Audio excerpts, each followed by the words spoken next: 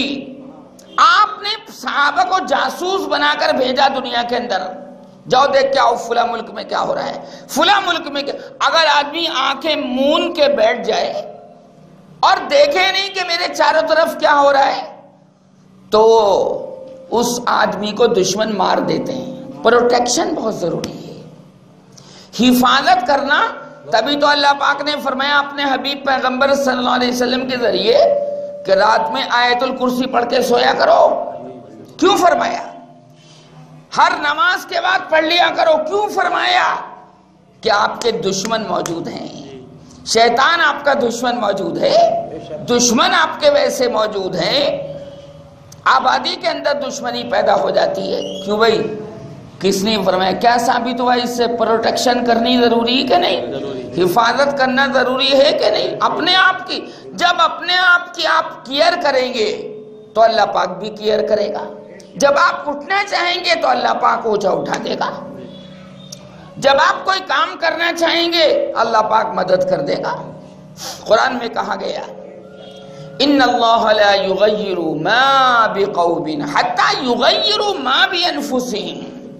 اللہ تعالیٰ اس قوم کی حالت کبھی نہیں بدلتا جو خود بدلنا نہ چاہے. خود اپنے آپ کے اندر چینجز اور بدلاؤ لانے کے لیے ارادہ پہلے آپ کو کرنا پڑے گا، مدد اللہ کیا جائے گی. جو کہا نا علامہ اقبال نے، خدا نے اس قوم کی حالت نہیں بدلی، نہ ہو جس کو خیال خود اپنی حالت کے بدلنے کا. ہمیں آپ کو ارادہ کرنا پڑے گا، محنت کرنی پڑے گی. ہدایت ایسے ہی گلاس میں گھول کر کوئی دینے کا نہیں ہے آپ کو. اللہ پاک بھی نہیں دیتا، ورنہ کفار کو دے دیتا. اللہ پاک نے فرما دیا میری قدرت میں ہے یہ کہ میں سب کو ایمان والا بنا دوں. طاقت ہے میرے اندر، سب کو کلمہ گو بنا دوں، کو کافر ہی باقی نہ رہے. اور ایسا کر کے دکھاؤں گا. حضرت عیسیٰ علیہ السلام جب قیامت سے پہلے دنیا میں آسمان سے تشریف لائیں گے، نزول فرمائیں گے، کوئی کافر باقی نہیں رہے گا، سب مسلمان ہو جائیں گے.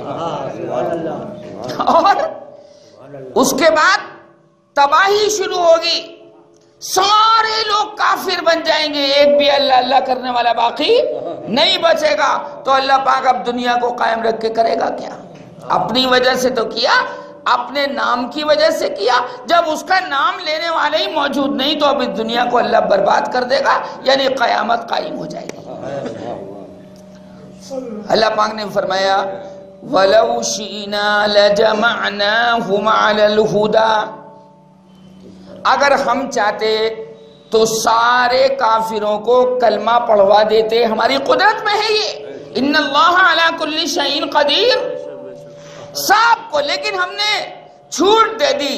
یہ دنیا دارالامتحان ایگزامینیشن روم ہے، سوال کا جواب صحیح لکھو تو ایگزامنر کچھ نہیں کہتا، سوال کا جواب غلط لکھو تو ایگزامنر ڈیوٹی پہ جو ہوتا ہے کچھ نہیں کہتا، خالی کاپی جمع کرا دو تب بھی کچھ نہیں کہے گا۔ اسی طرح اللہ تعالیٰ نے یہ امتحان گاہ بنائی ہمارے آپ کے لیے، جو بھائی صحیح جواب لکھے گا اس کو جنت دے دیں گے، اور جو غلط کاپی خالی چھوڑ دیا۔ ہمارے ایک آسامی لڑکا تھا، جب بخاری کا اس نے امتحان دیا تو کاپی کے اندر کیا ہوا آپ کو سن کر حیرت ہوگی۔ پرچے میں جو بخاری شریف کے سوالات لکھے ہوئے تھے سب پوری کاپی میں اس نے کچھ نہیں لکھا، توجہ، سب میں انڈے بنا دیے۔ کیا بنا دیے؟ زیرو زیرو زیرو، جو صفحہ کھولو بھائی زیرو، گول گول انڈے بنا دیے۔ نہیں آ رہی بات سمجھے؟ میرے پاس وہ کاپی آئی، میں نے اس کو 1 نمبر نہیں دیا۔ کاپی بھائی جب کچھ لکھا ہی نہیں تو میں کیا نمبر دوں بھائی، یہ تو امانت میں خیانت ہوگی۔ زیرو زیرو گول گول انڈے بنا دیے اس نے، اور پورے سال وہ جناب سبق میں بھی شریک رہا، اردو اس سے آتی نہیں تھی، اس نے انڈے انڈے بنا دیے۔ میں نے تو جی اس کو فیل کر دیا جب میرے پاس کاپی آئی۔ باقیوں نے اس کو دستار بھی دے دی، سند بھی دے دی۔ اپن ایسا کام نہیں کرتا، اپن نہیں کرتا حکیم صاحب ایسا کام۔ جب کچھ لکھا نہیں آیا، کیوں؟ جب اردو نہیں آتی تھی تو اپنے آسام میں پڑھتا، وہاں بھی مدرسے کھلے ہوئے۔ خیر یہ بات تو ضمن آئی۔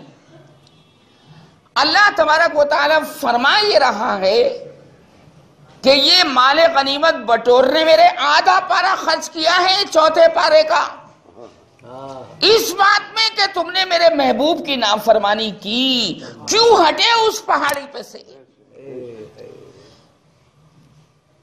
اس طرح بٹورنے میں لگ گئے کہ پیچھے مڑ کے بھی نہ دیکھا کہ کیا ہو رہا ہے۔ اذ تصعدون ولا تلوون، 4تھے پارے میں کچھ پھر نہیں تھے۔ چنانچہ خالد ابن ولید نے جو پلٹ کے حملہ کیا، اسی حملے میں حضرت امیر حمزہ بھی شہید ہوئے، جو چچا تھے نبی کریم صلی اللہ علیہ وسلم کے، وہ سید الشہداء ہیں۔ سید الشہداء، سرکار نے ان کو لقب دیا کہے گا حمزہ سید الشہداء، تمام شہیدوں کا سردار ہے۔ سرکار اگر کسی کو یہ سند دے دیں کہ یہ تمام شہیدوں کا سرکار ہے، اس سے کوئی چھین سکتا ہے؟ یہ لقب کوئی چھین سکتا ہے؟ اب شیعوں نے کیا کر دیا، حضرت حسین سید الشہداء ہیں۔ مسلمانوں کو تو پتہ نہیں نا، اس لیے میرے بھائیوں یہ پروگرام شروع کیا گیا کہ کچھ علم کے ہتھیار آپ کے پاس آئیں، پروٹیکشن کرنا آپ سے آئے۔ اللہ پاک قرآن میں کیا فرما رہا ہے، اس لیے شروع کیا گیا۔ سید الشہداء کون ہے؟ حضرت امیر حمزہ ہے، حضرت حسین؟ بولو، تمام شہیدوں کے سرکار تو یار سرٹیفکیٹ دیں سید الشہداء کا، ہم چھین لیں کون ہوتے ہیں بھیا؟ سرکار جو چیز دے رہے ہیں اپنی طرف سے یا اللہ کے حکم سے؟ اللہ کے حکم سے۔ امیر حمزہ کو کوئی آدمی اگر سید الشہداء نہیں کہتا نہ کہے، اللہ کی نگاہ میں وہ سید الشہداء ہیں، تمام شہیدوں کے سردار ہیں۔ حضور کو بڑا رنج و غم ہوا تھا ان کے انتقال پر، ان کی شہادت پر۔ کافروں نے کان تک کاٹ لیے تھے، ناک کاٹ لی تھی، لاش کا مسلح کیا تھا۔ مسلح، میم سا لام چھوٹی ہا، لاش کو بگاڑ دینا یہ مسلح کہلاتا ہے۔ جی ہند ابو سفیان کی جو بیوی تھی اس نے تو میاں پیٹ چاک کر دیا. دشمن اسلام تھی لیکن سن 8 ہجری میں مسلمان ہو گئی تھی ابو سفیان کے ساتھ. وہ تو وہی بات ہے نا، سرکار کے آگے تو گرنا ہی تھا.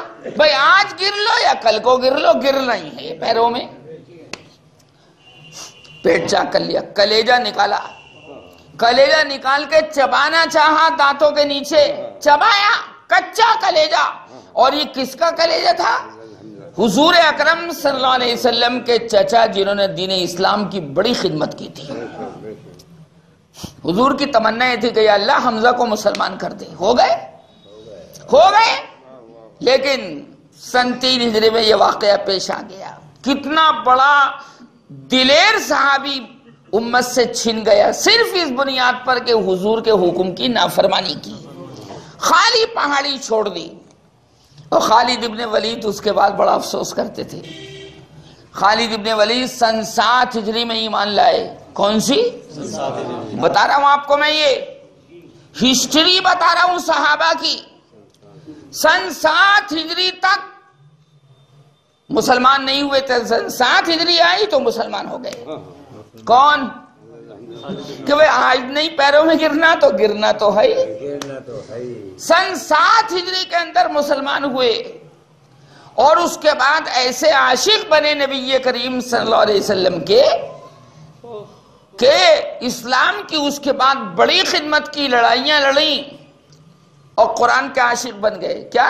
جب ان کی فوج ذرا ہمت کو نیچا کرتی تھی نا تو زور سے قرآن پڑھتے تھے. کیا؟ یہ سمجھتے تھے کہ یہ شاگرد ہیں حضور اکرم صلی اللہ علیہ وسلم کے جو فوجی ہیں، یہ قرآن کے عاشق ہیں. قرآن سناتے تھے اور لشکر میں جوش آ جاتا تھا، ولولہ. اور پھر تو اتنے گرویدہ ہو گئے کہ حضور اکرم صلی اللہ علیہ وسلم کے آخری بات، داڑھی کے بال اپنی ٹوپی میں سلوا لیے تھے. کس نے؟ خالد ابن ولید نے. سمجھتے تھے کہ ان بالوں میں اثر ہے، اللہ پاک ان بالوں کو پسند کرتا ہے. یہ میں صحابی کا عقیدہ آپ کو بتا رہا ہوں. لوگ کہیں کہ یار یہ بریلویوں کا ابے بھائی باولے کہیں کے. خالد ابن ولید کا یہ عقیدہ ہے. اپنی ٹوپی میں خالد ابن ولید نے سرکار کی داڑھی کے بال سلوا لیے تھے تاکہ جب میں لڑائی کے اندر جاؤں تو یہ ٹوپی پہن کر جاؤں اور مجھے یقین ہو جائے کہ ان حضور کے ان بالوں کی برکت سے مجھے جیت مل جائے گی. یہ ان کا عقیدہ تھا. ایک مرتبہ وہ ٹوپی کھوئی گئی، بڑے پریشان ہوئے. ٹوپی لاؤ میری ٹوپی. ارے بھائی کیا ہوا، دوسری ٹوپی اوڑھ لو کہ نہ؟ مجھے وہی، ہاں اوڑھوں گا وہی. وہ ٹوپی نہیں ہے، حضور اکرم صلی اللہ علیہ وسلم کے مبارک بال اس میں سلے ہوئے ہیں. کیا عقیدہ تھا پہلوان صاحب. آج لوگوں نے اپنے نبی کی قدر کو مٹا دیا. یہود و نصارہ کے نقش قدم پر چلنے لگے تو دوست تھی، کوئی دوست کسی دوست کو نہیں پوچھے گا، حالانکہ وہ سب سامنے ہوں گے. انشاءاللہ اگلا مضمون اگلے درس میں عرض کریں گے. اللہ پاک مجھے بھی عمل کی توفیق عطا فرمائے اور آپ حضرات کو بھی. وآخر دعوانا ان الحمدللہ رب العالمین.